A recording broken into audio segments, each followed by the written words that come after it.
Hello everyone, welcome back to our YouTube channel. Today's video you will learn how to download deleted app from App Store. So let's get started the video without any delay. To do this, go to the Play Store app on your phone.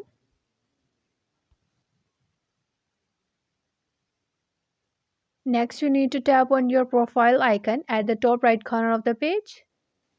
Then select Manage Apps and Device from the menu.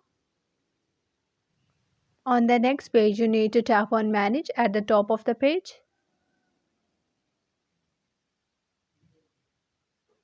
Here you need to tap on this device. Now tap on Not Install in the drop down menu.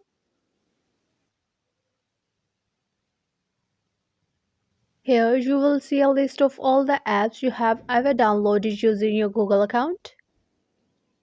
Scroll through the list to find the apps you deleted. Now select the app you want to install on your phone. Then tap on Download option at the top of the page. So this way your apps will be downloaded successfully.